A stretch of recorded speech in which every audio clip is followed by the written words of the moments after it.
Sénégal 7 TV mbokk yi asalaamaaleykum ñu ngi leen di nuyu di rafetlu bu baax ànd bi ngeen di ànd ak Sénégal 7 TV saa su ne ñu am mbégte ñëwaat ak yéen ci seen émission boulevard du net tey ci àllarba gi ñaar fukki fan ak ñeent ci weeru juin atum 2020 Sénégal 7 daal di am mbégte ñëwaat ak yéen ngir dégtal leen seen émission matinale ngir rek daal di leen jox lépp lu aju ci wàllu information ci Covid 19 bi waaye yeneen itam ci yeneen i fànn ñeel actualité bi xam naa ne dañ koy def rek niñ daan faral di defee ak li nga xam ne mooy actu Covid ni ma ko waxee di information yi nga xam ne moo ñeel feebaru Covid 19 bi ak lépp lu ci aju tey nag dinañu dugg bu baax ci yenn ci ay xibaar yoo xam ne ci syndicat yi nga xam ne ñoo nekk ci wàllu santé waaye itam yenn ci institution yi nga xam ne ñu ngi wéy di am ay cas dinañ ci ñëwaat ci kanam gannaaw lool dinañu am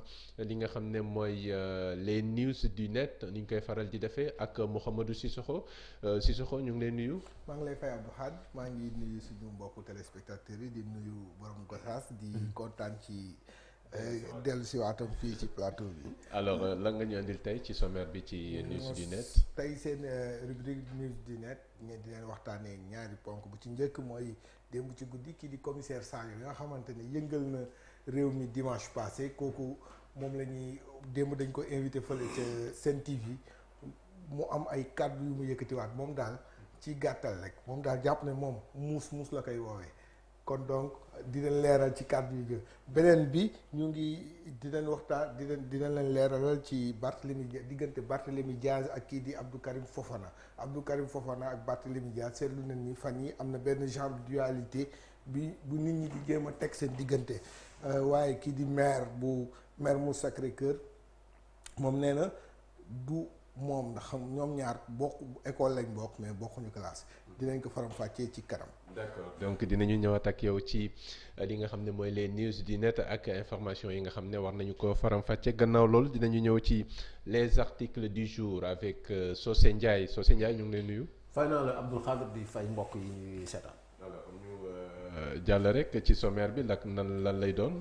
article bu njëkk bi ñu leen indil mbokk yi ci seen article du jour mooy L'As mu mel ne waa Guerrero di diwaan bu nekk foofee ca Somone ñoom mere nañu lool njiitu réew mi ndax nee nañu dafa jël benn décret daal autorisé groupe bi di Decameron mu mën a def nag ay extension ci hôtel bu ñuy tabax foofee ndax loolee neenal jaaruñu yoon bu ñu jógee foofu ñu jàll ci Vox Pop mi nga xam ne moom wane na daal benn réseau de trafic d'êtres humains boo xam ne amoon na fii ci réew mi te waa section de recherche daal di dakkal lu ni mel. ñetteelu article bi mbokk yi nekk ci les Échos muy nag ñàkk déggoo bi dox diggante réewum Nigéria ak réewum Guinée par rapport ak position bi Abidjan ak Dakar am ci xaalis boobu war a remplacer CFA bi muy ECO bi daañu ko waxtaanee jeexale ak Libération li nga xam ne moom indi nañu tey Mansour Faye borom ceeb bi moom daal jàpp na ne mbir yi fi mu toll nii ni muy doxee dal na xelam loolu aussi daañu ko waxtaanee ci seen rubrique article du jour. d'accord dinañ ci ñëwaat kon ci kanam ci faram-fàcce tey nag dañuy rek fas yéene jox yéen askan wi yéen ñi ñuy suivre diaspora beeg askanu Sénégal ñëpp dinañ leen jox kàddu gi tey bu ko defee rek ngeen mën a contribuer bu baax ci sujet yu bëri yoo xam ne dinañ ko aborder tey rawatina ci wàllu reprise école bi bu suba waaye itam lu ñeel wàllu Covid 19 beeg aide alimentaire yi am na luñ ci dégg waaye itam mouvement bi nga xam ne ñi nga xam ne ñooy syndicat de la santé des agents de la santé ñu ngi koy waajal loolu yëpp dinañ ko faram-fàccee ci actu Covid gannaaw bàkk bi ñu yaatal ko.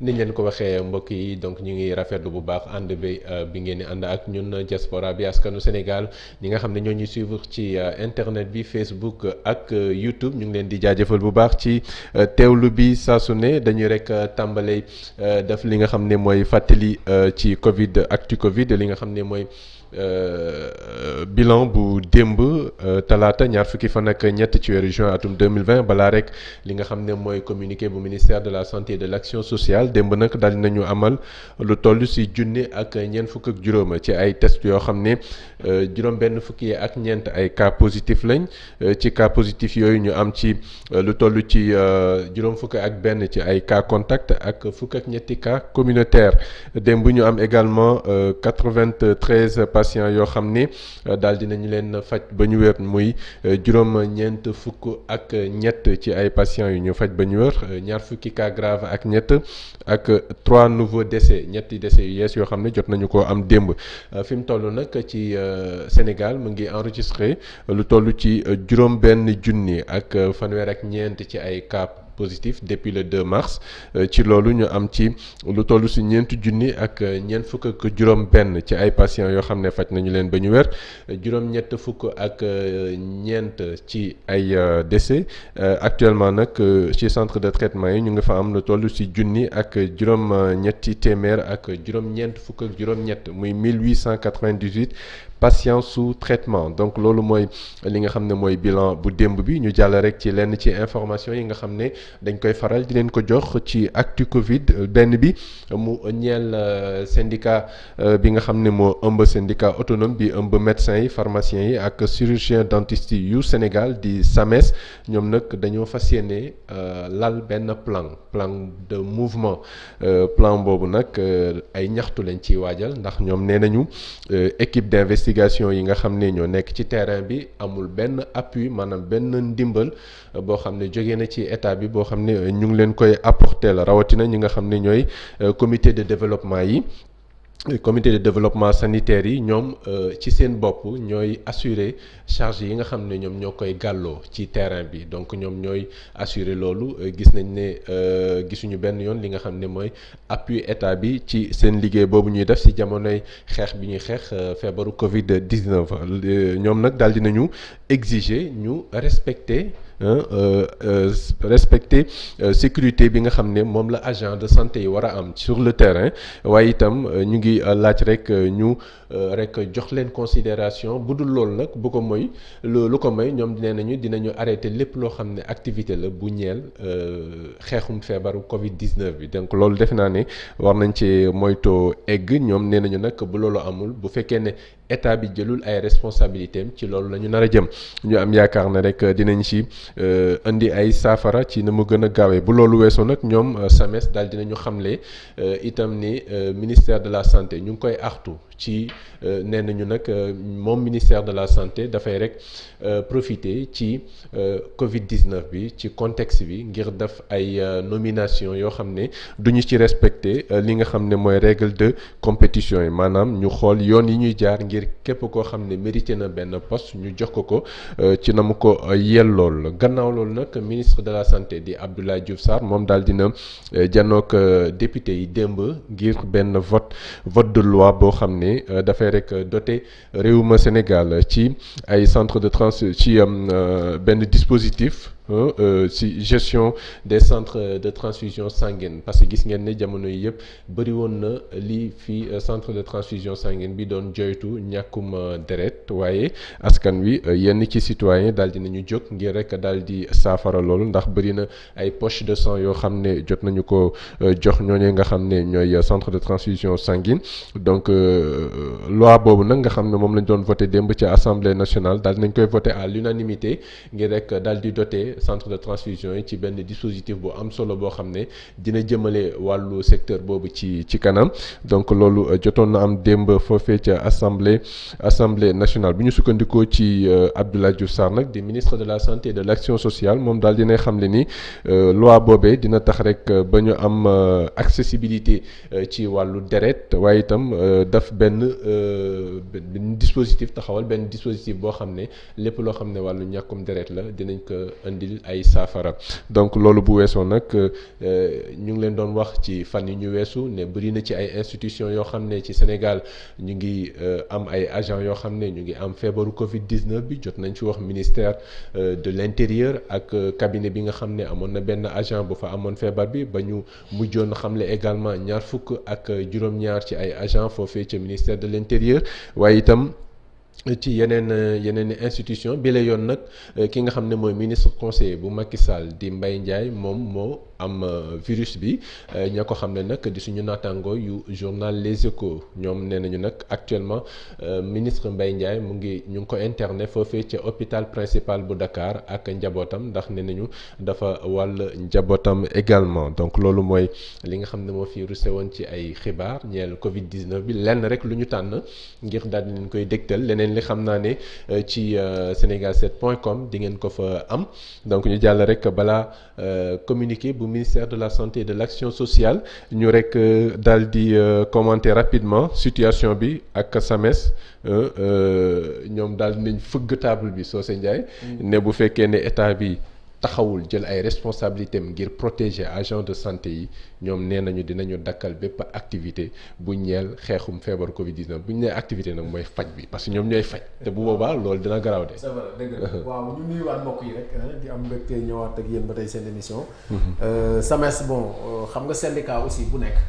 bon le rôle d'un syndicat c'est de défendre les intérêts des membres. Donc légitimité la pour ñoom. Vraiment ñu aussi défendre les agents de santé yi nga xamante ne comme ni ñu koy faral di waxee tous les jours ñoom ñoo nekk au devant de la scène ci wàllu xeex Covid-19 bi. Donc c'est très normal vraiment que ñu wax ne aussi na leen état bi jàppale na leen état bi sécuriser mais surtout équiper leen ba nga xamante ne aussi dinañ mën a def seen liggéey correctement. Mais bu ñu fàtte aussi que dañu nekk dans un contexte bu xaw a doy waar aussi. Au moment où pratiquement ñëpp ngi jóg ku nekk di wax. jàngoro bi di gën a law. jàngalekat yi nga xam ne ñoom ñoo dàq grève sax dañoo jël seen doléance yépp teg ci suuf. Donc ñoom ñi nga xamante ne ils sont au premier plan bu ñu demee tey bay menacé. loolu je pense que c'est très grave et c'est des propos vraiment yoo xamante ne état bi war na ko jël au sérieux xool aussi lan lañ mën a def à ce niveau là. Et puis ñoom it bu ñu fàtte ni tamit c'est les Sénégalais parce que contexte bi ñu nekk nii franchement du contexte grève du contexte ñax. 95 sont revenus positifs, soit un taux de positivité de 9,6%. Les cas positifs sont répartis comme suit. 77 cas contacts suivis par nos services, 3 cas importés à l'AIBD, 15 cas issus de la transmission communautaire répartis entre Guédiawaye 2 cas, Yeumbeul 1 cas, Mbao 2 cas, Rufisque 1 cas, Parcelles Assainies 1 cas, HLM Grand Yoff 1 cas, Patte d'Oie 1 cas, Cité Cyprès 2 1 cas, Liberté 2 1 cas, Dieuppeul 1 cas, Sacré-Cœur 1 cas, Vélingara 1 cas et enfin Ziguinchor 1 cas. 26 patients hospitalisés ont été contrôlés négatifs et déclarés guéris. 24 cas graves sont pris en charge dans nos services de réanimation. 4 nouveaux décès liés à la Covid-19 ont été enregistrés dans nos structures ce mardi 24 juin 2020. L'état de santé des autres patients hospitalisés est stable. À ce jour, 6129 cas ont été déclarés positifs, dont 4072 guéris, 93 décédés et donc 1963 sous traitement. Le ministère de la Santé et de l'Action sociale exhorte les populations au respect strict des mesures de prévention individuelle et collective. Tey bésu àllarba ñaar fukki fan ak ñeent ci weeru juin bi ñu nekk ministère bi gàlloo wërgu-yaramu askan wi ak action sociale jot na résultat examen virologique yi may waaj a lim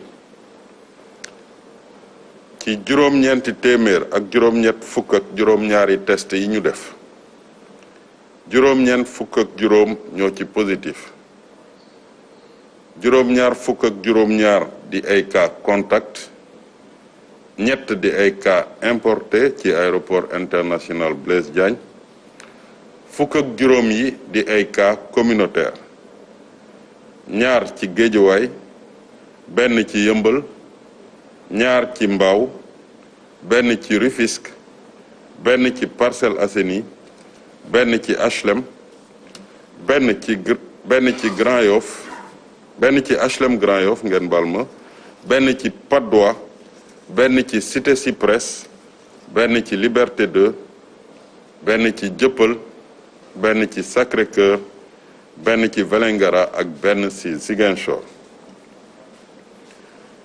ñaar fukk ak juróom benn ci malade yi ñu hospitalisé woon wër nañu bésu tey ñaar fukk ak ñeent ci suñu malade yi ñu ngi ci suñu service réanimation yi ñeent ci malade yi ñu hospitalisé woon ñàkk nañ seen bakken ci bésu démb talaata ñaar fukki fan ak ñett ci weeru juin bi ñu nekk ñeneen ñi des hôpital ñu ngi am tan ci bésu tey dalee ko ci cas bu njëkk ba Sénégal wàññi na juróom benn junni ak téeméer ak ñaar fukk ak juróom-ñeenti cas yu positif ñeenti junni ak juróom-ñaar fukk ak ñaar wër nañu ci juróom-ñeent fukk ak ñett ñàkk ci seen bakken mu des junni ak juróom-ñeent téeméer ak juróom benn fukk ak ñett ci suñu structure de santé yi ñu leen di traité ministère bi gàlloo wërgu yaramu askan wi ak action sociale mu ngi diglal askan wi ñu sàmmoonteeg tegtal yi nga xam ne moom la ñuy joxe bés bu nekk maa ngi leen di gërëm di leen sant.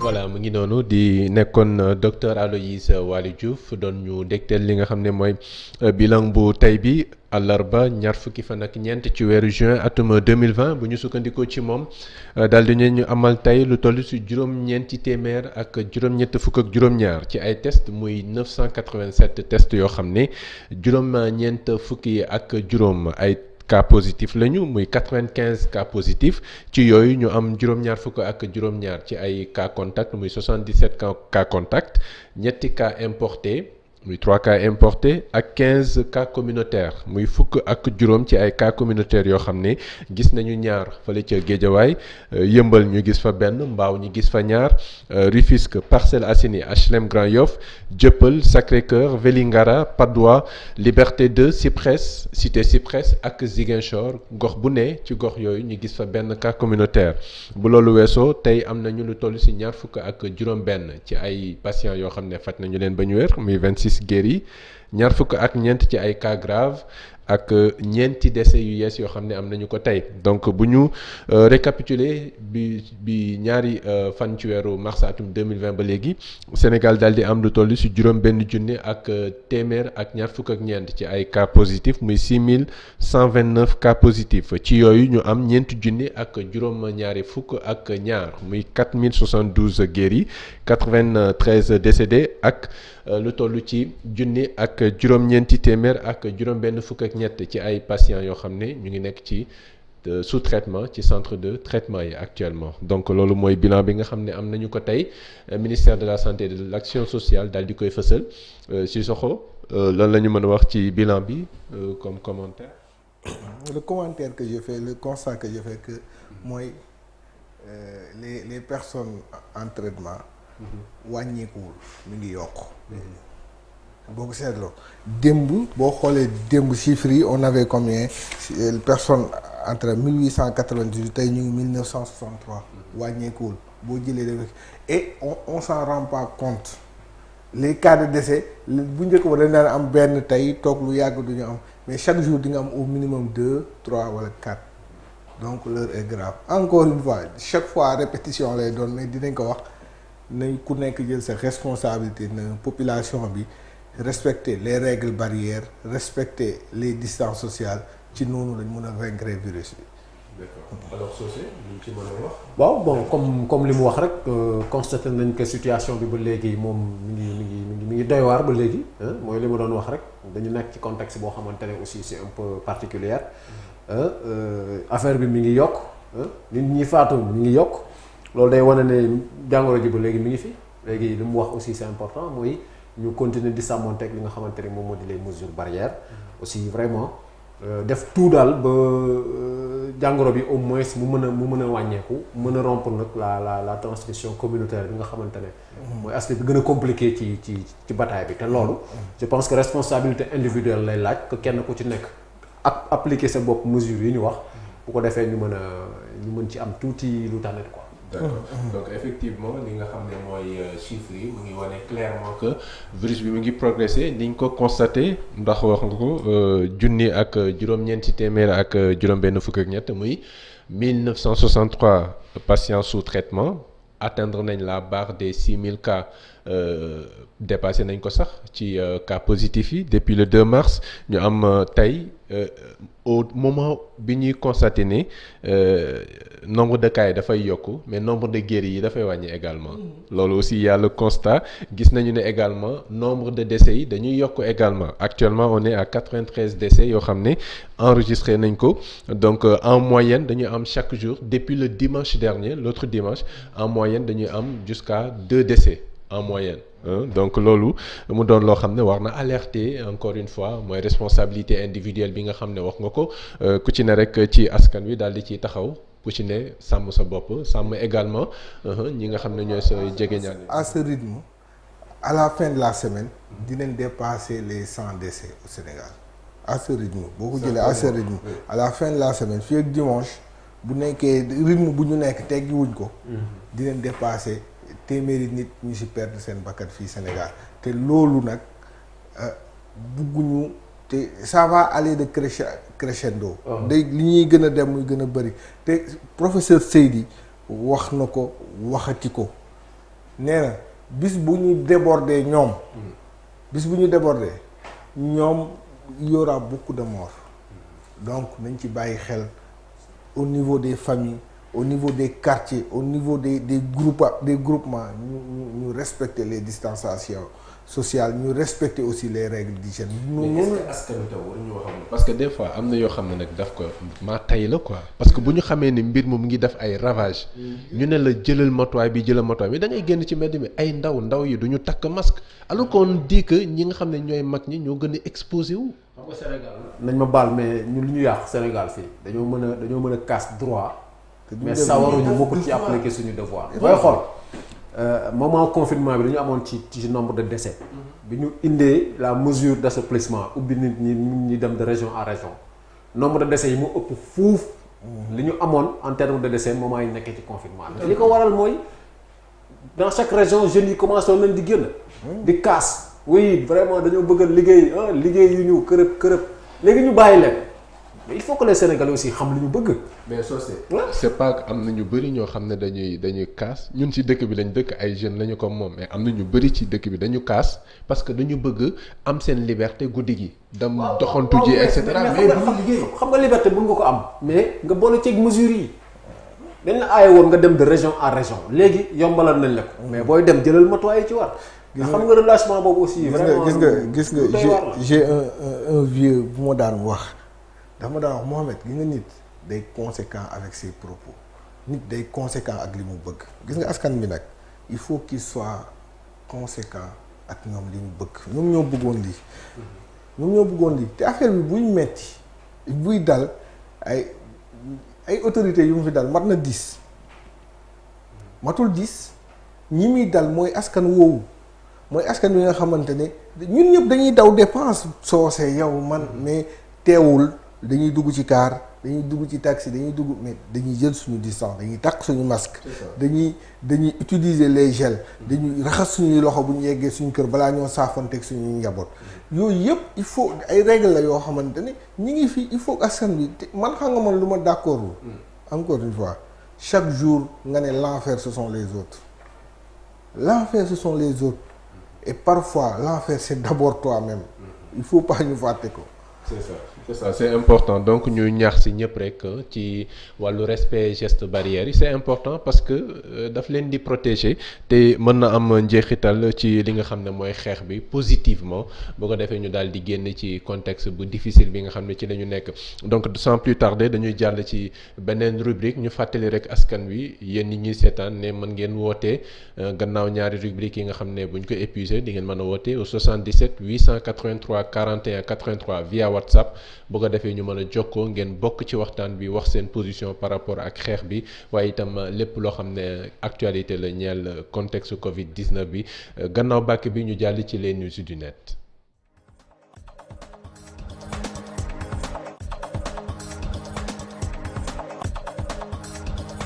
les news du net egsi nañu ci Mouhamadou Cissokho lañ ciy àndal ñu ngi lay nuyuwaat Cissokho. maa ngi lay fayaat Abdou Khad di nuyuwaat suñu téléspectateurs yi ak ñi ñuy topp ci réseaux sociaux yi tey nag seen rubrique les news du net dañuy waxtaanee kii di commissaire Boubacar Sadio moom commissaire Boubacar Sadio mooy commissaire boobu nga xamante ni dimanche ba gars yi noppaliku moo yëngal réew mi moo fi defoon lettre ba nga xamante ni tàngoon na trop ba waraloon waa division investigation criminelle jël si woon ko këram kër Mbaye Fall yóbbu ko démb nag dafa dem ci plateau Sen TV Sen Show mooy émission boobu di am Sen TV ba mu demee ñu ne ko commissaire ni ñu laaj ko benn question lu nit ñi mënul comprendre yow ancien commissaire nga mun a wax yu tàng yi moom daal xam nga fu mu ko justifier moom nee na un chat il l'appelle un chat nee na moom du gis mu ko gaynde di ko woowee ay buuru àll beeg ay nangam sangam nee na non bu gisee gaynde danaan gaynde la nee na moom bu gisee bu jàppee ni diw fenkat la danaan diw moomu fenkat la loolu la wax pour justifier li mu do propos yi woon nee na moom il a été honnête avec moom peut-être que lexique bu mu utiliser mun na choquer ñenn ñi mais c'est un constat qu'il a fait mu wax ko mooy moom par rapport à lui li mu gis ak li mu constaté mooy diw moomu moo yu mu utiliser pour wax ak moom noonu la ko mënoon ñu fàttali ne tribune bi mu bindoon mu ngi ko titré woon Macky Sall warul nekk président de la République waru woon nekk président moom Boubacar Keïta Sadio moomu waaw moom Boubacar Sadio jàpp na ni aussi ni moom c'est vrai que il est virulent mais il sait respecter l'autorité bu dëgg taxawee parce que nee na il a été plus de 30 ans policier il a été commissaire divisionnaire yooyu yëpp xam na ko liggéey na sous les ordres wante daal s'il faut se dire la vérité nee na il faut se dire la vérité mais dafa ne am rek benn kii mooy ñun suñu askan dañu tàmm di li tubaab di wax on met beaucoup d'eau dans nos bissap bu ñuy wax saa yu ñuy wax dañuy jéem a rafetal waaye moom daal Boubacar Keïta nee na moom yooyu du yëfam moom daal zone na du ne dafa xaw a zone dafa zone lay wax. il reste catégorique moom li muy wax bu la waree wax dara li mu jàpp ak li mu sentir loolu la lay wax du ko rafetal du ko ñaawal ni mu ko sentir loolu la koy wax. kon boobu ñu nangul ko ku nekk am na sa avis. deuxième ponk bi dinañ waxtaanee Abdou Karim Fofana ak Barthélémy Dias xam nga dafa am depuis il faut revenir un peu derrière depuis mu am Barthélémy Dias dem si littoral bi am yu mu fa dénoncé am gars yu bëri ils ont vu déjà Abdou Karim Fofana bind benn tribune c'était une première fois mu bind ko mu jàll si certains médias ñu gis ko aussi mu dem sur les lieux fii Barthélémy def ñu gis ko mu def émission wax ci Barthélémy te émission boobu sax moom Barthélémy ñoo ko waroon bokk Barthélémy mais moom du toog ak moom et on a constaté que dafa am benn je sais pas du benn ñu ngi jéem a mettre en place benn dualité au niveau du département de Dakar politiquement entre moom Barthélémy Dias di maire Mermoz Sacré-Cœur ak kii di Abdou Karim Fofana nga xam ne mu ngi dëkk Point E te nekk ministre ministre wante de l'urbanisme exactement wante Barthélémy Dias moom nee na respecté na ko ndax nee na nangul na Abdou Karim ni ku yaru la ku courtois la wante nee na lu mu ko respecté dañoo bokk école ñu bokkuñu classe nee na mun nañ bokk récréation mun nañ bokk bus bu leen di yóbbu école mais kuy def bac du bokk ak classe kuy def 6e boo ko doon tekki daal Barthélémy Dias nee na du moroomam du màppandoom.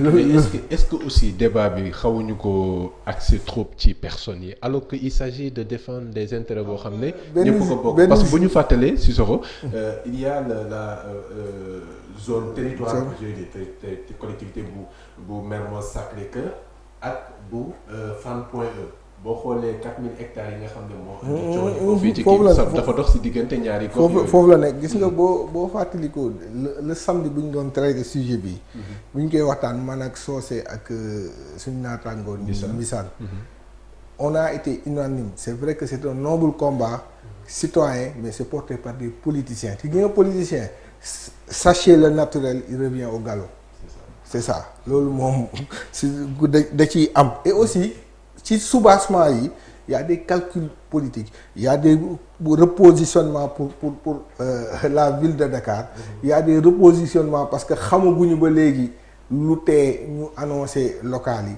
te yooyu yëpp am na ñoo xam ne ñu ngi toog di xaar waaye am na ñoo xamante ne nag les plus avertis ñu ngi dox te ñi nekk ci nguur gi ñoom it nelawuñu parce que perte capital bi pour ñoom ça am na ñu pertoon capital bi en 2009 dañu perte le pays en 2012 loolu mi ngi ci mais daal moom nee na moom kenn mooy interlocuteur am ñiy wax nii di jéem a teg kii nii même du seen moroom kenn mooy interlocuteur am mu ne son grand frère le président Macky Sall kooku mooy interlocuteur. Moi je suis désolé je ne partage pas du tout l'avis de Barth ni du commissaire d'ailleurs parce que bon il a été commissaire pendant 30 ans il l'a dit mais sénégalais yi kenn xamu ko woon léegi la ko sénégalais yi commencé xam nga commissaire là et quand il dit qu'il respecte l'autorité xam nga mënuloo aussi nekk dans un pays gis nga booy xool réew yi am coup d'état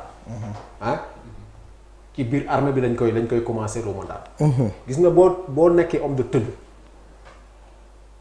bu weesoo comportement bi respecter autorité bi mi ngi tàmbalee d'abord ci kàddu yi ngay yëkkati di ko jëmale si moom liberté d'expression am na ku mu neex wax sa xalaat mais nag autorité bi mu doon ci réew mi waroon na ko may surtout man je le connais dama ko xam këram xam doomam j'ai habité Kër Mbaye Fall xam naa këram donc li ma doon xaar ci moom man te sama xalaat la mooy mu wax xalaatam tout en respectant l'autorité mais dans sa lettre je ne vois pas du tout un quelconque respect vis-à-vis de Macky Sall loolu moom c'est mon avis pour Barth du président de la République voilà pour Barthélémy Dias d'accord am na droit wax ne Fofana du moromam mais na xam ne actuellement hiérarchiquement Fofana mooy supérieur am sur ce point précis là le foncier il est le ministre de l'urbanisme et dafa wax lu am solo mu ne Barth il a donné 2 autorisations de construire ci littoral bi te pourtant mi ngi koy xeex c'est-à-dire que gis nga nos hommes politiques il faut que ñu ñuy wax dëgg muy Fofana muy Barth ñoom ñaar ñëpp laa yemale man il faut que ñuy wax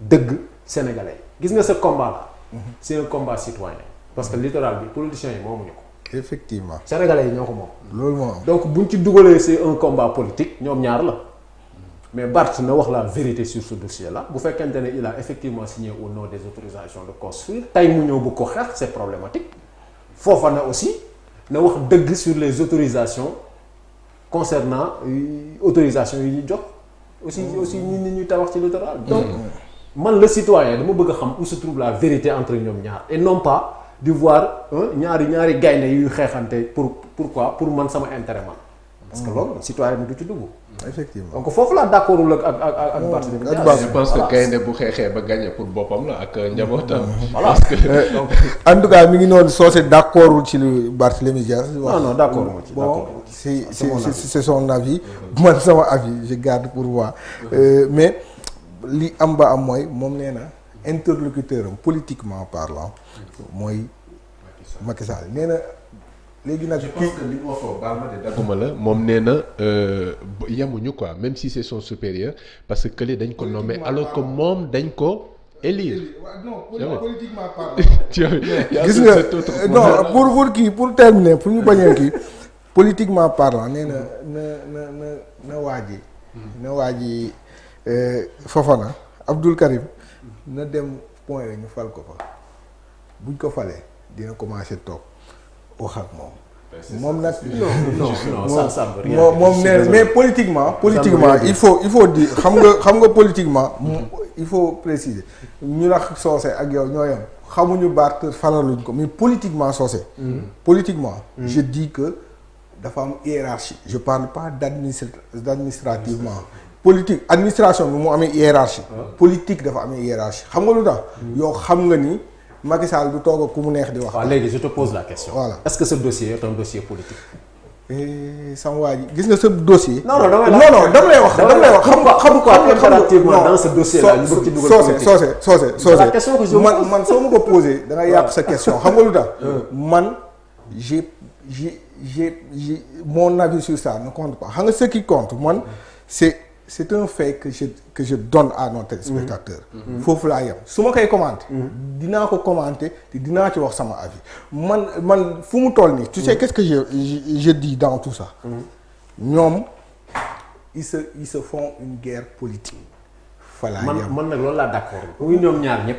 waaw loolu c'est Barth gis nga sa dossier gis nga dossier foncier bi. xam nga saa xaar Socé si dugalee politique rek. Socé xoolal Socé du mës a saafara waaw.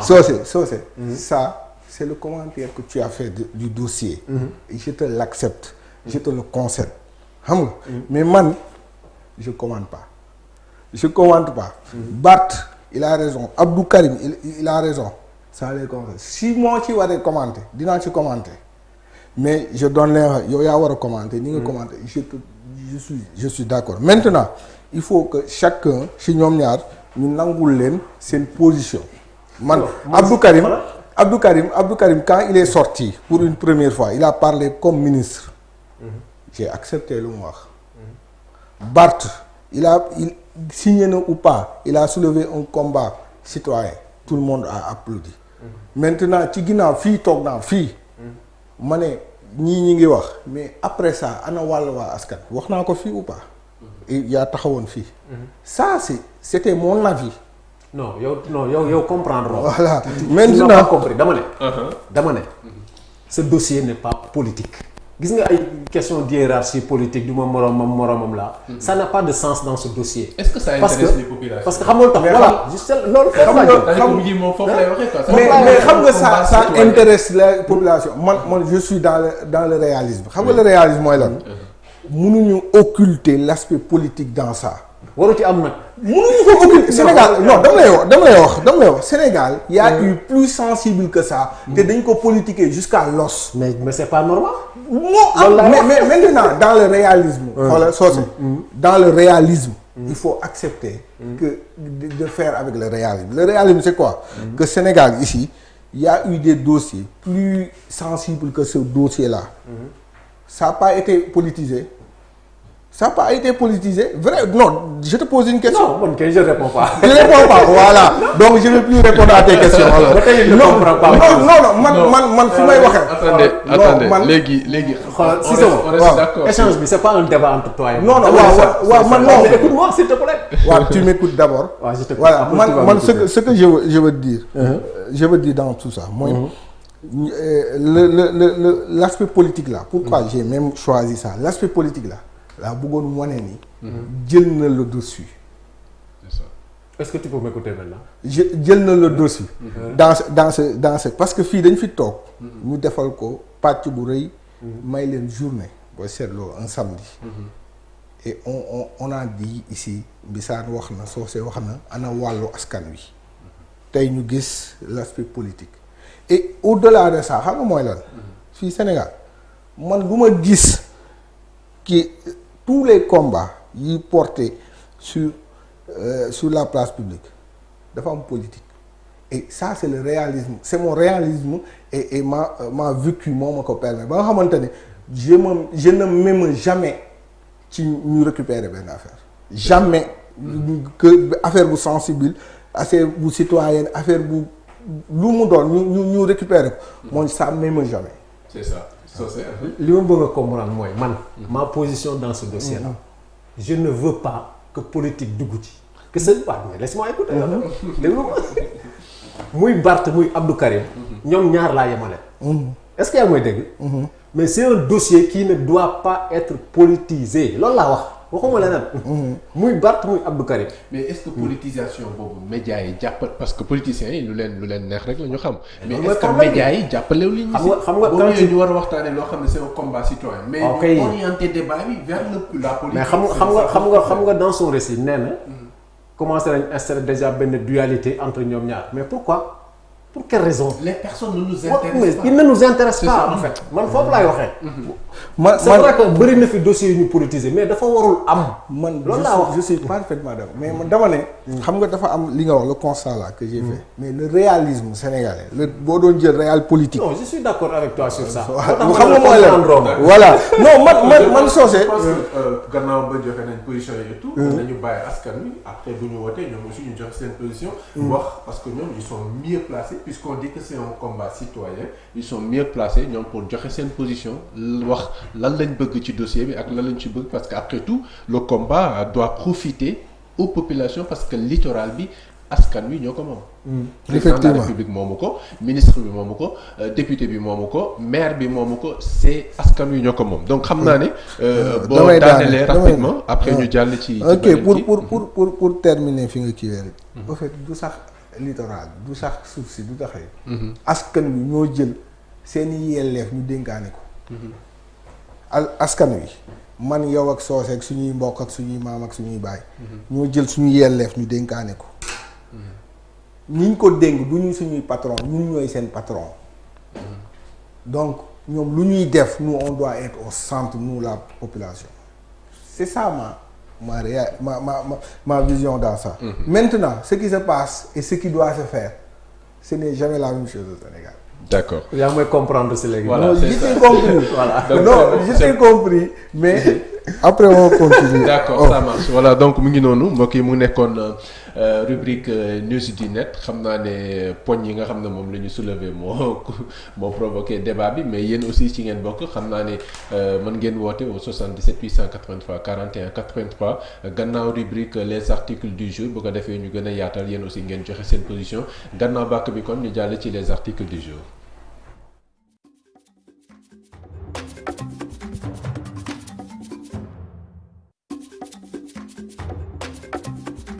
les articles du jour egsi nañu ci Socé Ndiaye ñu ngi lay nuyuwaat kon naa la. donc ñu jàll ci les articles du jour gëj nga fi de yow. waaw gëj naa fi waaw mais xam nga rek maa ngi woon ci beneen côté bi quoi. daa demoon Gosaas donc ci beneen côté bi Gosaas moom maa ngi wàcc incha allah donc ça marche lan la ñu am tey ci les articles du jour. fi ñu ko jeexal rek mooy continuité bi. coowal suuf ci réew mi suuf rek fii moom. Somone la waa Guerrero benn dëkk la bu nekk foofa diggante Somone Sindia. Guerrero Socé.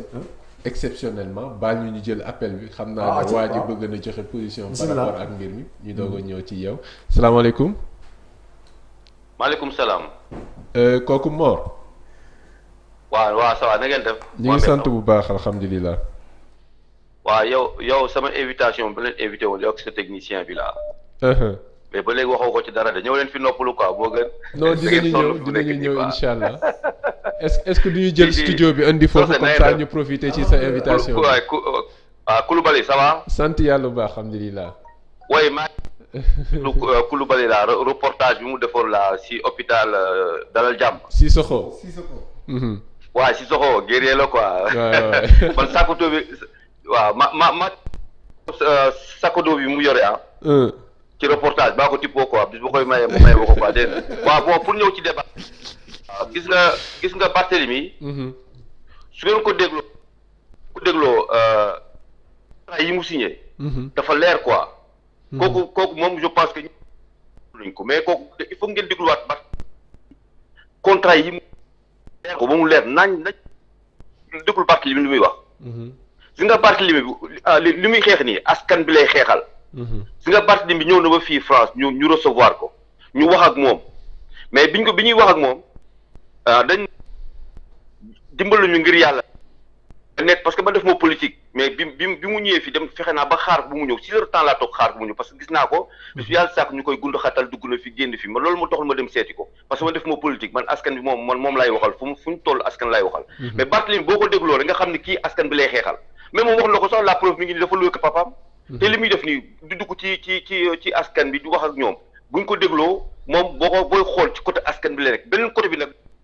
côté Fofana bi yooyu man politique laa ci gis quoi politique parce que damay gis Fofana santé yi muy def yëpp fukki nit ak juróom-ñaar yu nekk ci ginnaawam moom kese mooy wax ñi si ñëpp dañuy taxaw rek da ko xool déjà kooku politique la te buy dem ci chantier yi mën na ànd moom kese wala mu ànd ak ñaar nit wala ñetti nit mais buñ ñu rangale 24/4 kenn ku nekk sol sa masque ñëw taxaw di kii kooku politique la te Barthélémy moom deful loolu Barthélémy foo ko gis mi ngi ci terrain bi di xeex askan bi di expliquer naan fii la poto bi yam fii la war a fii aw ma droit dugg fi génn fi non il faut que ñu wax affaire yi mu leer de ak Barthélémy je pense que deful politique de parce que moom wax na sax déjà ci maire bi mu nekk noonu nee na bu ëllëgee li fi jógee kenn remplacé ko amul benn politicien bu yox loolu Barthélémy mi ngi koy préciser te booy xool moom kenn mus ko taxal ci benn waaw luubal sàcc na wala demee noonu déedéet parce que moom Barthélémy li muy wax ni c'est clair signé na y a pas de problème mais li mu signé dafa leer naa ñu gaañ état moo ko jox mu signé ko mais xanaa kon ñoom du ñu revenir ci loolu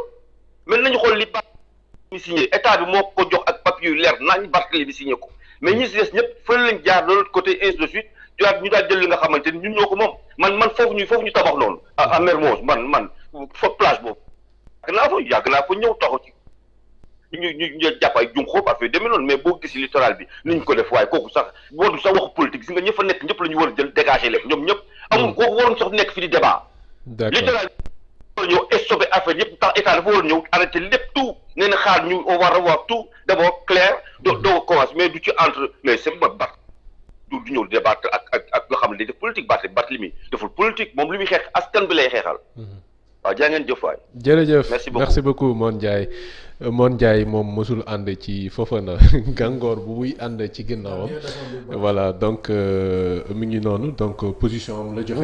donc xam naa ne dinañ ci rebondir gannaaw boo paree. incha allah li nga xam ne mooy les articles voilà donc article du jour yi mbokk yi njëkkee moom mooy la xew fële ca Guerrero. ñoom nag dañoo mere lool Macky Sall parce que nee nañu daal Macky dafa joxe benn décret kër gii di Decameron nga xamante ne moom ci wàllu hôtellerie lay yëngatu.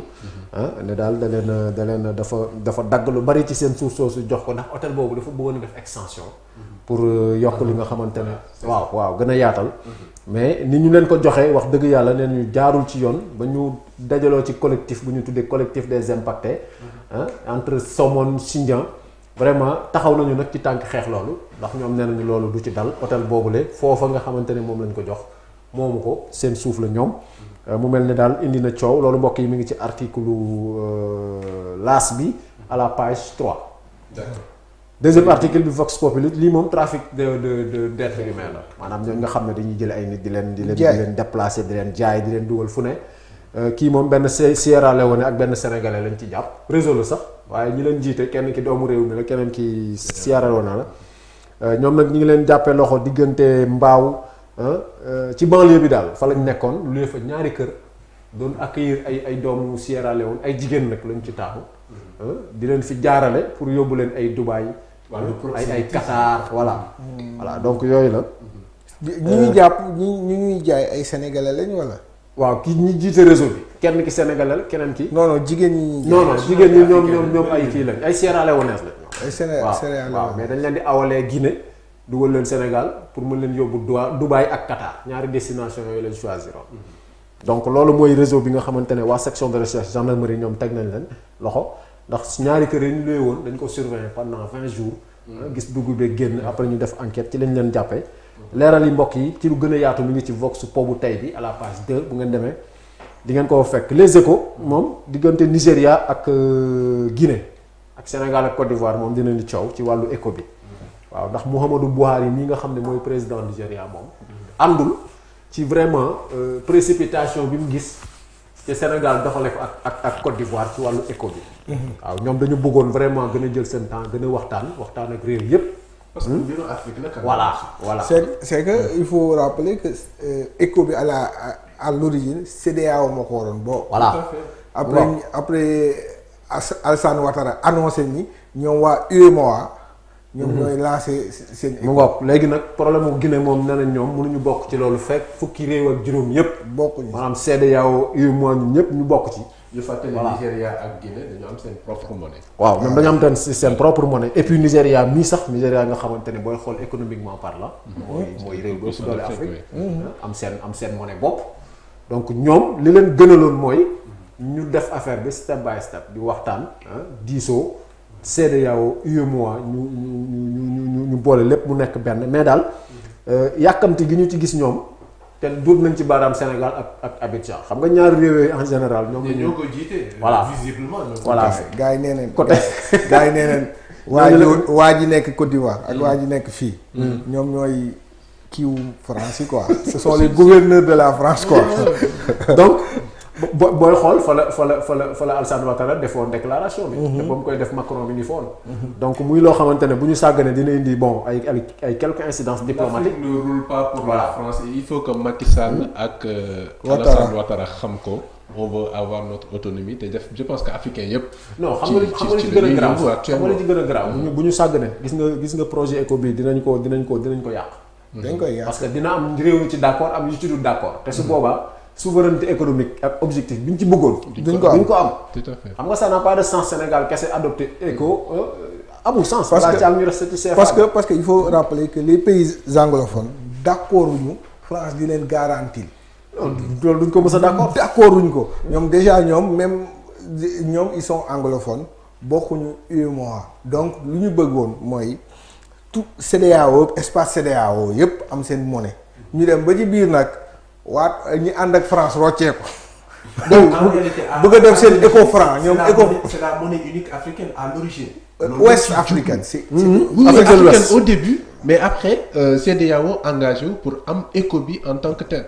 parce que boo xoolee les pères fondateurs et tout sur le plan monétaire aussi ñoom loolu lañ doon prôner également. Buhari mi daal li mu wax moom c'est très clair. nee na daal moom vraiment position bi Macky Sall am ak Ouattara ni ñu gaawantoo. moom loolu leen na d'accord ci. dalul xel aussi te Alpha Condé mi nga xam ne moo ñu gën a jege sax. moom ci position. wàññi la li ñëw. déjà Condé moom faayu Sénégal pour attaquer. voilà donc mu nekk loo xamante ne aussi bu fekkente ne dañuy engagé wu ci souveraineté monétaire pour développer Afrique. bërëb bi ñu ne bërëb coow am. donc faut pas casser le dynamisme. c'est compliqué donc mbokk yi plus de détails bu ngeen demee ci les échos tey bi à la page 6. waaw ngeen lire di ngeen am des infos Libération la ñuy jeexale ak Mansour borom ceeb bi. Mansour Faye mi ngi joxe rek de Mansour nee na 70% des communes yëpp pare nañ. 70%. ci li mu wax waaw. pare nañ wala joxe nañ. séddale nañ ba mu jeex. tàkk waaw. léegi 30% yi. ci 552 communes yi daal nee na 307 communes ñoom boucler nañ seen opération. 307 communes. waaw nee na daal fi mu toll yi ci des li ko tardel mooy kit alimentaire bi moo complet gul parce que manqué na ay détails. kon matul amul lu ko manqué. comprendre xam nga moom laa demoon Grand Yoff luñ doon wax. waaw dem di séddale ceeb bu fekkente ne dafa bëgg fu ñuy séddalee ceeb mu dem fa taxaw aussi. du sotti de. non day sonn sax day sonn. te wax dëgg yàlla yu mel nii. waaw doy na war daal mooy politique bi ñuy wax daal ci dossier yi quoi gis nga nag lii laa doon wax sànq. xam nga xoolal politiquement yii laa lay wax man je suis contre gis nga lii affaire askan bi la. man su ma doon moom à sa place. billaahi du ma fa dem. xam nga soo si man xam nga du ma xam nga lu tax du ma koy waxati. dama ko wax ba nga xamante ne du ma yéemati pour man pire que ça. xam nga boo xoolee show bi ñu def keroog Parcelles. indi ay ministres mel na ñuy meeting yow nga ne da ngay ñëw pour dimbali nit ñi mel na ñuy meeting ministre des affaires étrangères ñëw ci seen dënam ceeb. et pire sax xam nga pire bi gën a metti li nga koy jox yaa ko moom. voilà donc mi ngi noonu. Mansour daal mbokk yi def na analyse affaire bi wax na fi mu ci toll ak yëpp. nee na moom 70% communes yëpp pare nañ seen ay opération joxe nañu nee na nag retard bi li ko indi surtout mooy. liste bi RNU bi dañ ci boole ñeneen ñoo xamante ne bokkuñ ci woon au départ. donc il fallait ñu tenir en compte loolu. moom moo loolu daal mooy raison yi mu joxe. moom Mansour borom ceeb bi mbokk yi Gaston Mansali moo def article bi. gis nga demee Libération à la page 5 gis nga soose ngeen fekk ko fa waaw. man Mansour benn problème rek laa am mooy son nom Mansour laa xamul lu mu ko wax mais bu tuddoon Mohamed ma rus ko mais Mansour bi dama ko rus ndax lu bari. wante ni ñu wax pour qu'on se dise la vérité. fiasco la wala échec lañ ko war a woowee. parce que ba muy départ lii aide d'urgence lañ ko tuddee aide d'urgence. contexte bi permettre tout. non aide d'urgence lañ ko tuddee woon lu gaaw a def lu gaaw nit ñaa ngi ski mais après combien de temps 3 mois après on peut plus ça c'est un échec. te xam nga ñun lan leen dul def. on n'évalue jamais dañuy def nii rek ñu passé léegi moom son objectif politique mooy c'était lan. waa Guinguinéo gis ko waa kii gis ko waa kii gis ko. or que ni askan wi ils ont pas besoin de ça xam nga lu ñu soxla woon. dañu toll ci tolof ñu jël alalu askan wi ne nañ ko delloo ci askan wi ñu dénk la ko mu war a nekk honneur.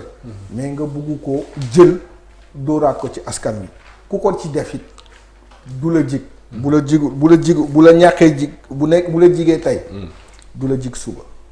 waaw d'accord donc mu ngi noonu yéen ñi nga xam ne yéen a ñuy suivre également xam naa ne ñu ngi joxe commentaires yi Assane Fall nee na Socé nee na Assane Fall nee na li nga rapporté Mansour Faye wax ko ne ñëpp jot nañ 70%. Assane Fall nee na loolu amul.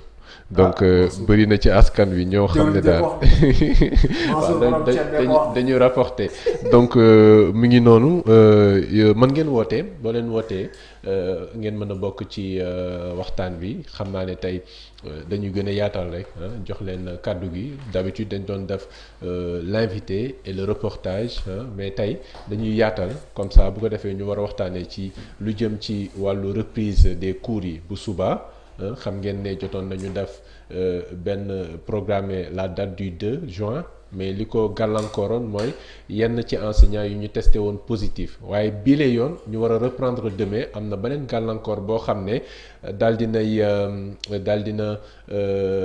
nar a ñëwaat taxaw ngir rek daal di indi jafe-jafe ci reprise bi ndax jamono ji bëri na ay gox yoo xam ne amatuñu ndox te itam am na loo xam ne daal yenn ci ñi nga xam ne ñooy écoles yi daal dinañu rek wax ne duñu nangu ubbi école yi fileek ndox amul ndax effectivement ndox bi ci dispositif bi nga xam ne moom la ñu nar a prévoir ngir daal di matal loolee nga xam ne mooy hygiène bi ci biir école yi donc loolu yëpp dinañ ci waxtaanee alors sans transition dañuy dugg ci débat bi yéen aussi ngeen mën a woote ni ma ko waxee au 77 883 41 83 dañuy ñëwaat ci Mor Ndiaye woote woon na sànq. nee na waaw xaritu Barthélémy Diaz nee na li ko waral nag mooy Barthélémy Diaz ci li ñuy gis xeex bi muy xeex ngir askan wi la te da koy faral di ko biral alors que ñële de leur côté dañuy jiital wàllu politique de trop ci actes yi nga xam ne moom la ñuy poser position am la wax li mu gis parce que ci yenn jamono yu ñu mën a toll askan bu gisee ne sentiré ci yow ne yaa koy gën a défendre ay intérêt ci yow lay far te par rapport ak li nga xam ne moom la ñuy gis par rapport ak position yi par rapport ak démarche yi ñoom daal jël nañ position nee na Barthélémy Diaz mooy xeexal askan wi wane na ko ñoom la ñuy àndal ay action am la ñuy apprécier donc non c'est que il faut aussi ñu comprendre benn affaire man je ne suis pas là pour critiquer Barthélémy Diaz ni pour soutenir Fofana en vérité Barthélémy Diaz sax laa gën a xam que Fofana je l'ai jamais vu mosuma ko gis dama ne encore une fois gis nga bu fekkente ne dañu taxaw muy ñoom ñaan ñëpp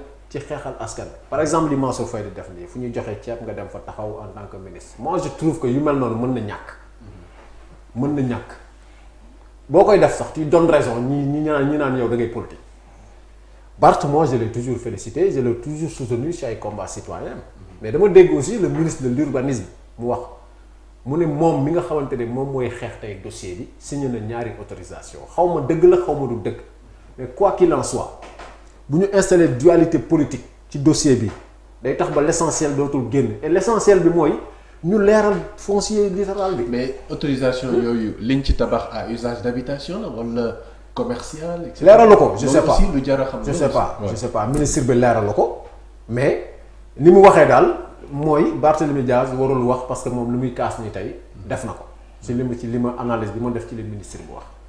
mais encore une fois c'est un dossier boo xamante ne nii bu ñu ko politiser dootul amati benn sens. Barthélémy Dias bëri na Sénégalais yu ko bëgg mais bu fekkente ni il est dans ce combat aussi pour attendre un résultat politique du ci génn. C'est un combat citoyen bu muy mune na ci dem jusqu'au bout. foofa na aussi bu fekkente ni dafa jóg pour attaquer Barthélémy Dias pour am des dividendes politique du ci génn parce que politiquement Barth du moromam. peut-être kii foofu la doon waxee bi mu naan bokkuñu classe. loolu la bëggoon a wax. politiquement Barth est meilleur que Fofana loolu man sama point de vue la. et j'ai mes raisons moo tax ñoom ñaar ñëpp ku ci dugal politique du la arranger. du la arranger. nañuy jël politique bi tege ko nële jël l'intérêt du citoyen teg ko ci digg bi. mu clarifier ce dossier là. mais fekk defuñu ko xoolal dualité bi mu wax sànq. mooy continuer ba local yi ñëw. man je comprends.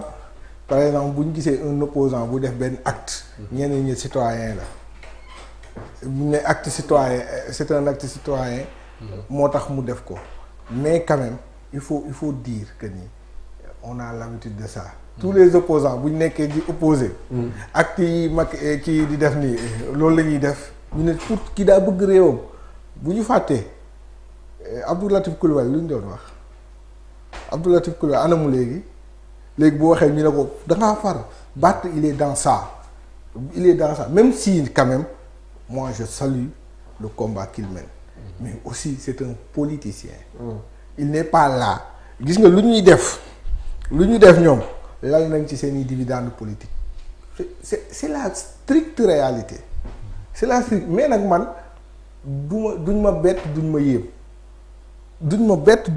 lu ñu def rek je dis ils peuvent faire pire parce que quand même non Sénégal soxla na fi nekk nañ fi ci dossier yu tàng comme wàllum ceeb bi nit ñi xiif politique la raxu ko mu rax ko ba ci biir yax ba xam nga te loolu moo gën a urgent sax leneen léegi nag Barthélémy Dias ni ko kii waxee bu nekkee daf ñu bëgg a per njaayu ñi dëkk Ndar xam nañ luy per njaayu waa mère Moussa xanaa la bëgg a per njaayu. waaw bu nekkee daf ñu bëgg per njaayu. per njaayu mooy teg xel quoi. voilà bu ñu bëggee per njaayu na xam ni ça c'est assez risques et périls bu nekkee Abdou Karim Fofana moom it dafa jàpp ni il veut faire une ascension politique dans le département de Dakar day appuyer wu si Barth. na xam ni. day nax boppam mu ngi nax boppam parce que askan bi aussi. ñoo yor seen kàddu de te mun nga leen nax tey nax leen suba mais gannaaw suba ça passera pas. loolu laa ci li mu wax c'est vrai li mu wax dëgg la léegi nag je sais pas peut-être yeneen dossiers yi aussi njàngale mi moom. suba la war a tàmbali de suba la 25. tout à fait voilà maa ngi ko doon wax sax léegi donc demain ça c'est la deuxième fois que ñuy programmer waaye déjà cere bi mu ngi commencer xajam. waaw parce que c'est lycée Seydou Nourou Tall ñoom parents d'élèves yi ak professeurs yi daje nañu nee nañ actuellement dafa am manque d'eau te loolu dafay exposer xale yi ak enseignants yi il faut que état bi aussi mu xam les réalités parce que mënoon ne nit ñi dem leen jàngi ba pare du ñu am ndox quand même ça il faut qu'on soit un peu sérieux aussi. En tout cas loolu c'est un dispositif de man damay ragal moom deuxième échec.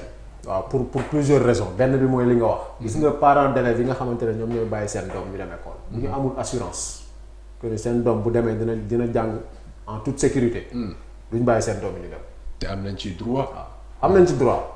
beneen bi mooy àll bi. dañuy bay ba mbay mi li ñuy am ci mbay mi moo leen gënal li ñuy gagner bu ñu demee école loolu il faut que gars yi di ko intégrer. tout à fait parce que kii bay looy dundee année ba année bi ñëw. loolu moo la gënal foofu di bàyyi sa doom. muy dem defi école. donc parents d'élèves yu ci bëri ci àll bi bu bay jotee ils récupèrent leurs enfants. tool yi lañ jëm duñ dem école. abri provisoire yi wax nañ ko fi waxati ko fi yu bëri nawet bi yàq na ko. naka lañ lañu def donc ça risque d'être compliqué et mu am aussi ci ñi nga xamante ne ñoom ñoo war a dérouler affaire bi muy les enseignants une partie boo xamante ne ñoom peut-être dañ ci mënul dara mais d'accord ñu ci décision bi. muy waa CUSEMS authentique ñoom Dame Mbodj ak ñooñu d'accord ñu ci.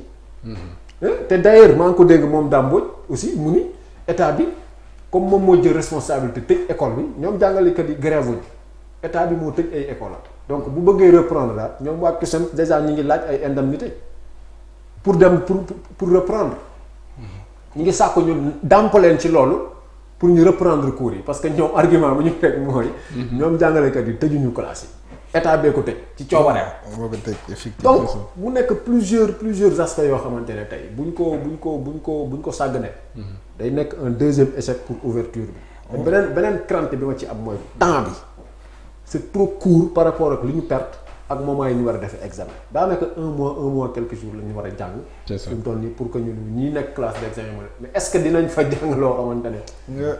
loolu war daal. Sissoko internet bi nee na balaa nga ne naam ne fa yaa faatu nee na balaa nga ne naam ne fa donc ça veut dire que moom dafa bëgg ñu installer tout le dispositif nécessaire balaa ñu mën a tàmbalee. xam nga objectif xam nga loo gis àdduna loo gis objectif la te ubbite école bi nii.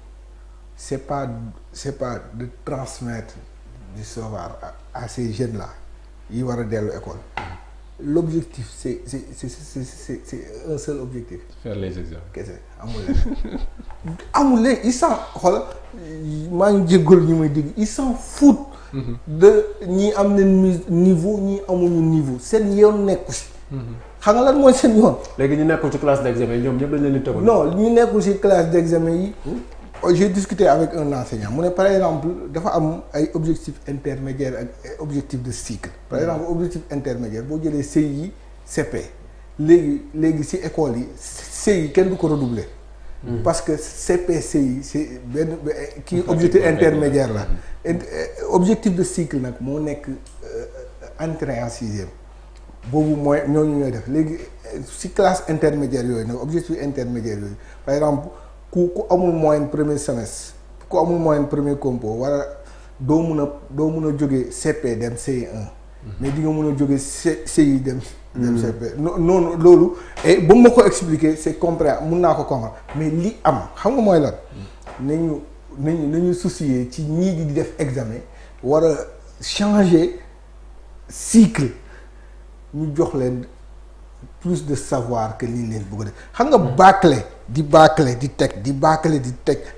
bu teg te ñooñu noonu ñooy taxawaat ne xale yi amuñu niveau jàngalekat yi amuñu niveau nu ñuy amee niveau yaa xay fu ñuy jëlee niveau classe lañ koy amee classe foofu lañ lay joxe la base de ton enseignement après nga dem approfondir mais classe enseignant yu bëri yuy jàngale nii dañoo bâcler seeni études il faut pas l'oublier am na ñuy jàngale nii bu ñu fàttee bac 2006 ñi ko fekkee bac 2006 gars yi def neen bac presque 1 mois et demi jotuñu seen résultat am na génération boobu am na ñu ciy enseigner dañ leen ñooñu ils ont été sacrifiés. mais il faut reconnaître aussi que léegi enseignants yi bëriwul ñu ciy def ay recherche parce que recherche non du problème du man je parle gi nga enseignants yi si seeni payoor am na indemnité de recherche buñ ko deful nag buñ ko deful xam nga nit moom man su ma ñëwee li soose di wax sànq mu am solo te mu nekk la nga xam ne duñ koy gis ci sénégalais yi xam nga mooy lan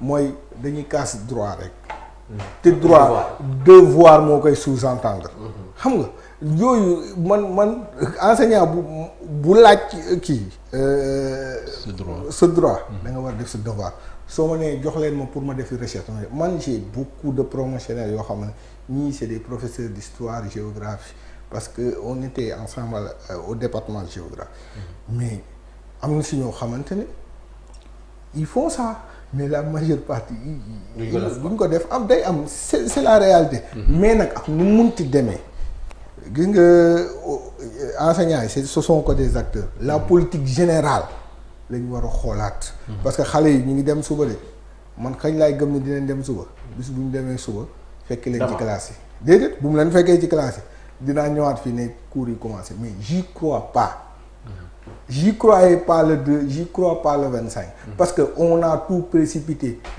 ndox amul déjà am na kër yoo xam ne pour ñu sangu c'est un problème dans un pays où on nous parle du terre non bul tooñ Macky Sall. non mooy terre bi sans rien à voir. non en fait il faut se dire la vérité dans un pays où on nous parle ñu ne ñu léegi ngeen am terre muy daw comme train comme TGV. dëkk boobu mooy manqué ndox ñu dégg le ministre de l'eau toog ci kii bi di ñu wax il faut attendre décembre attends ñun fu ñu nekk c'est un ministre de la République ñu fal ko pour mu faj suñuy soxla. mu naan mu ñuy presque du ñu nargué sur la télé. ah gis nga man su ma amoon doom bu war a def examen. ma dem seen école amul ndox du dem jàngi sincèrement man sama responsabilité. et les parents qui le feront je les comprendrai. mais la responsable du gouvernement scolaire Maguette Ba moom wax na ko nee na dinañ nangu dem école. malgré dinañ dem ci classe yi waaye nañ état bi xam ne lépp lu mënti arrivé c'est leur responsabilité. elle a raison xale boobu xale bu. xelu la waaw ku xelu la macha allah macha allah. mais wax na dëgg parce que mooy li ma la wax rek jàngalekat yi d'accorduñ ci mais malgré ñoom dañuy dem. parce que c'est des agents de l'État ñoom aussi vraiment bëgg nañ jàng aussi. bien que conditions yi lépp matul à 100% et loolu aussi ni mu ko waxee dëgg la responsabilité état la état bi moo war a assurer wu que toutes les conditions soient réunies. déjà par exemple ndox amul lycée bi nga wax sànq. foofu mais ak lycée Limamoulaye également. parce que le proviseur wax na. nee na xel xalaatul ñuy tàmbale te ndox amu fi te ñun dañu ñàkk ndox actuellement. mais léegi dans l'urgence même ci biir école bi bu amul ndox. mais ñiy ñëw di dugg si ci biir xanaa war nañ mën a am au moins ndox mu ñu raxasoo. teg ay lavoir gars yi dugg ci biir bu ñu génnee aussi raxasu loolu ay solution immédiate la yoo xam ne war nañ ko mën a trouver. le temps que voilà en attendant ndox mi di dugg ci biir. mais bu fekkente ne dañ naan noo amuñu ndox mais ça risque d'être compliqué et je pense que aussi ministre bi li mu wax moom voilà loolu la mën a wax parce que ñun dem nañ fi Sen'Eau daanaka la même chose la ñu wax mais c'est ci aspect yi nga xam ne mën na gàllankoor reprise suba bi ci la bokk. ci la bokk ñàkkum ndox. ci la bokk loolu moom c'est constaté. d'accord alors Cissokho sànq Socé mu ngi koy wax sànq par rapport ak temps bi nga xam ne temps bu néew la ñu bëgg ci rattraper yow wax nga ne objectif bi c'est de faire les examens mais Dame Mbodj woon nañ ko fi benn bés am na proposition bu mu joxe woon mooy que ñu démarrer cours yi en septembre peut-être d'ici là on aura le temps de mieux combattre le virus affaire yi wàcc risques yi gën a néew moo waxoon na ne bu ñu tàmbalee septembre doxal septembre octobre novembre bu ñu defee examen yi décembre janvier ñu tàmbalee cours yi loolu ça peut être une solution effectivement ça pouvait être une solution mais dafa am lu Dame Mbodj mi nga wax léegi wax xam nga Dame je l'aime bien quoi parce que c'est quelqu'un qui te donne de la matière te aussi il t'explique techniquement dafa ne gars yi xam nga lu tax bëgguñu ñu def examen yi ñu puusaat ko dañu bëgg ñu def examen parce que ñoom seeni doom dañu am ay prescription septembre bu leen weesoo du ñu mën a tukki septembre lay ouverture yi foofu comment et mu nekk loo xam ne mun nañ ko dégg mais la proposition de Dame cette proposition là dégg naa ko ci d'autres enseignants yu nekkul Dame c'était une proposition boo xam ne c'est venu de la base il faut que suñu état yi ñu bàyyi di def la politique de l'autruche toog ci kaw bugg a diriger bugg a gën a xam ki nekk ci suuf li muy dund il faut qu'on commence maintenant à prendre la solution de la base vers le haut mais chaque fois dañuy toog seen bureau climatiseur di naan café di dem pause café di commander croissant mu neex ba dee ñu xalaatal la nga ñu ne la xalaatal ci lii rek nga bind def ne gars yi ci suuf ñu nekk ci naaj bi def leen lii ça il faut qu'on change ça Sénégal dépassé na fa nga xamante ne benn wala ñaari nit ñooy xalaatal junni wala juróom ñaari junni nit dañ ko war a débat baal ma ñu jël kii ci ligne bi salaamaaleykum allo salaamaaleykum allo oui ça va bien man la Fifi ñu ngi lay nuyu ça va gëj naa woote nag. waaw gëj nañ la dégg kay mbaa yaa ngi ci jàmm. ça va maa ngi ci jàmm waar bee commencé rek tey dama am tey jour repos la ma ne na ci profité dugg tuuti. très bien donc ñu ngi lay déglu. man de ci mbirum jàngale bi laay wax. delluwaat école yi. parents yi aussi nañu conscient rek ndax gouvernement bi moom dañuy bëmbax rek. enseignants yi c'est vrai que ne gënalul leen mais aussi seen liggéey la mënuñu ci dara ñii dinañ bëgg ñi bañ mais mënuñu ci dara aussi am na élèves yoo xam ne wax dëgg yàlla bëgg nañu jàng mais dans de bonnes conditions la ñu bëgg tamit dellu defi seeni examen parce que c'est pas facile nga bëgg jàng tamit te lañ la tegal moom doyu la parents yi kon nañu conscient bu seeni doom di jàngi ak nu mu mënti demee mu nekk magum jëmm gungeel sa doom ba xool école ba na la mel bu la doyee mu toog bu fekkee ne amul benn contrôle amul benn condition yu leer nga jëlaat sa doom dem buy redoubler mu redoubler ba déwén mu jàngi waat pour man loolu moo gën a dal xel que sa doom di yanu feebar di la ko andil d'accord waaw jërëjëf loolu laa merci amoon lu may wax maa ngi nuyu Socé ak Sissoko ndax musuma dugg kii mais maa ngi leen di bëgg bu baax a baax a baax merci Fifi merci beaucoup waaw ñu ngi leen di encouragé bu baax a baax a baax merci beaucoup si Fifi ñu koy jaajëfal bu baax c'est une fidèle de Sénégal 7 TV du Sénégal 7 de manière générale moom mu ngi wootee France nee na pause la am tey xam nga ne déconfinement bi tàmbale na foofu en Europe ñoom ñoo gënoon a touché wu ci Covid bi plus de des milliers et des milliers de morts mais ñoom tàmbalewaat nañu déconfinement bi donc ñoom ñu ngi leen di jaajëfal waa diaspora bi yëpp ci teewlu bi ñuy teewlu nee na Fifi nee na parents yi nañu conscient rek ci situation bi ndax gouvernement moom dañuy bëmax rek di bëmax di dem rek mais du ñu bàyyi xel Socé du ñu bàyyi xel li nga xam ne mooy réalité bi ci terrain bi gis nga député Moustapha Cissé Lo dafa toog ci plateau télé mu ne moom doomam du jàngi mu ne sama doom day redoubler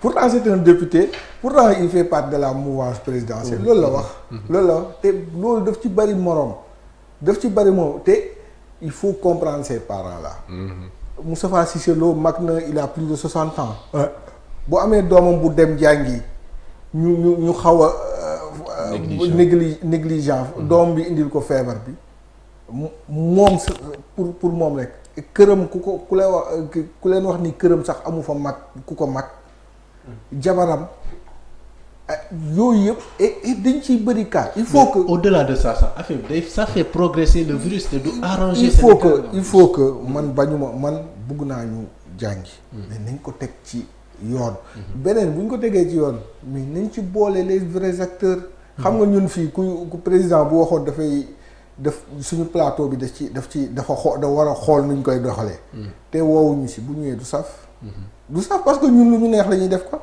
tout à fait voilà tout ce qui se fait sans toi se fait contre toi te loolu la waa ñoom Dame Mbodj wax ne la boole ñu leen ci waxtaan bi démarche inclusive boobu amu ci et fu mu toll nii daal gars yi lu mu leen wax seen benn objectif la ñu am te dinañ ko respecter mooy def examen yeneen ñi seen yoon nekku ci Socé loolu nga partagé bon li Dame wax j'ai constaté que moom ba mu aligné woo ci discours ministre bi daan nañ ko convoqué ci réunion yi mais ba mu changé position la ko gars yi commencé boycotté. dafa mel ni nguur gi ñoom dañuy bëgg a def li ñuy def mais kenn du leen contredire quoi. mais waxtaan bi aussi dafay améliorer. loolu nag moom baaxul loolu moom baaxul parce que wax naa ko fii nee naa la ki la gën a contre kooku nga war a gën a déglu. effectivement parce que ki nga xamante ne convaincre nga ko ba mu ànd ak yow d'accord. mais li mu wax aussi lu am solo la munoo nekk ci tutelle bi ne ci kaw jàngalekat yi ñi jàngale dugg ci classe yi kenn gënu leen a xam terrain. tout à fait bu ñu nee la mënta nekk rek am na fu wóor fu ñu ko teg fu wóor.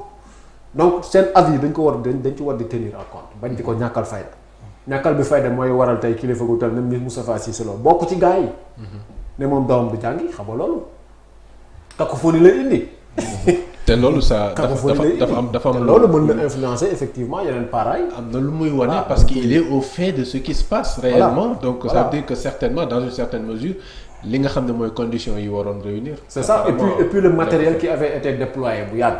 xam nga reprise 2 bi ba le premier ci guddi tout le dispositif était sur place. Au dernier moment lañ ne non le 2 bi c'est annulé. Ce matériel là est-ce qu'il est toujours sur place. il faut qu'on vérifie. est-ce que amul lu ci manqué est-ce que amul lu ci njaayeen yu mel ni man yi rawale on ne sait jamais. parce que ceeb bi on a effectivement vu que. am na ci zone yoo xam ne il y avait des cas de vol. saa yi réew mi daal mi ngi noonu. d'accord donc xam naa ne li ñu cërale woon ci waxtu jeex na donc dañ leen di bàyyi rek Socé Mouhamadou ngeen def seen dernier mot bu ko defee ñu daal di tàggoo.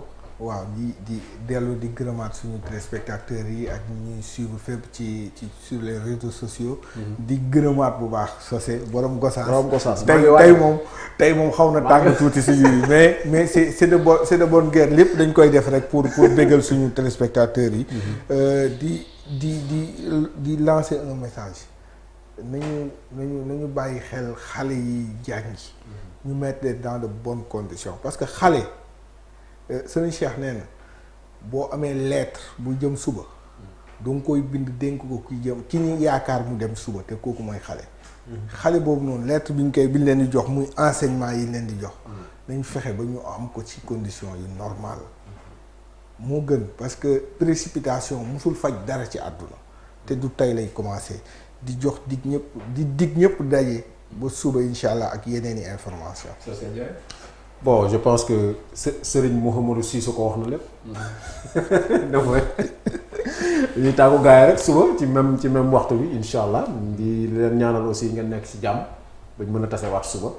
merci. d'accord donc ñu jaajëfal leen bu baax a baax ci teewlu bi ngeen ñuy teewlu saa su ne di leen xamal rek ne si les news du net Mouhamadou Cissokho wax na ci waxu commissaire Boubacar Sadio xam naa ne Sénégal 7 également dina amal waxtaan ak moom bu ko defee rek ñu ñëwaat ci yi nga xam ne mooy wàllu liberté d'expression wàllu doxinu réew mi ñu mën koo teg sur la table waxtaane ko bu ko defee ñi nga xam ne ñoo jiite nag ñu tàmbalee déglu askan wi ndax bu fekkee ne dañ laa teg ci bopp nguur te doo déglu ña nga xam ne ñoo la fa teg daanaka yow ci échec nga jëm te defe naa ne situation yi ñu gis yëpp ci wàllu foncier beeg jaay doole bi nii police beeg takk der yi di sax-saxee askan wi sans que ñu am une certaine forme de d'échange balaa interpellation yi balaa activités yu ñuy def je pense que c'est important parce que boo demee ci dëkk yi nga xam ne droit de l'homme dafa am solo droits humains ak ñi nga xam ne ñooy takk der yi amuñu droit brutaliser citoyens yi et je pense que loolu war nañ koo tàmbalee fii ci réewum Sénégal daal di jox cër bu baax askan wi quelle que soit erreur bu ñu def ñu tooñ ñàkk tooñ nañ leen jox cër de toute façon justice bu fekkee ne justice moo ko fi tax a toog moom dina sévir dina sanctionner citoyen bu fekkee ne nekkul ci yoon donc am na ci yoo xam ne wàllu justice la am na ci yoo xam ne citoyen bi wàllam la ci droit yi nga xam ne moom la war a devoir yi nga xam ne moom la war a respecter moom la war a jëfee am na yoo xam ne également ci mission police la gendarmerie yooyu mooy maintien de l'ordre yooyu yëpp ku ci ne sa mission nañ la ko nangul mais ñu doxal ko ci loo xam ne dina indi apaisement social parce que bu fekkee ne askan wi dañoo sonn lott ñu leen di saax-saaxee di jël seen moomeel ba pare teg ci di leen brutaliser je pense que loolu mën na indi yeneen jafe-jafe yoo xam ne mën nañu am ëpp doole donc loolu ñu bàyyi ci xel bu baax di encourager ñëpp ñoo xam ne ay acteurs lañ ngir jëmale réewum Sénégal kanam rawatina ñi nga xam ne ñoo nekk au front ci xeexum feebaru Covid-19 bi di médecins yeeg personnel de santé bi waaye autorités yi également ñoom ñoo jiite quelles que soient les erreurs aussi il faut qu'on les soutienne ñu jéem a gagner combat bi parce que y a que ça qui vaille donc loolu ñu bàyyi ci xel bu baax di leen jaajëfal bu baax askanu Sénégal diaspora bi ñu ñuy suivre si YouTube ak Facebook ñu ngi leen di jaajëfal bu baax di leen jox dig daje kon bu subaa ci beneen boulevard du net ak yeneen information que tolluwaayu réew mi ak li nga xam ne mooy ouverture classe yi xam naa ne Sénégal 7 dina déployer sur le terrain bu ko defee li nga xam ne mooy xew ci yenn ci école yi ñu mën leen ko dégtal ngeen mën koo gis xam situation bi ci terrain bi naka la tëddee pour dalal xelu ñi nga xam ne ñooy parents yi waaye aussi wax li nga xam ne moo nekk ci terrain bi bu ko defee ñu mën a évaluer dans quelle mesure la nguur gi ak responsable yi ak autorités yi daal di taxawee ngir mbir mi daal di tàmbalewaat ci anam nga mu gënee donc ñu jaajëfal leen jox leen dig daje bu subaa ci beneen boulevard du net di leen ñaan rek ngeen wéy di ànd ak Sénégal 7 TV Sénégal 7.com information yi nga fay wéy di leen jox dig daje kon bu subaa jërë ngeen jëf ñu yendu jàmm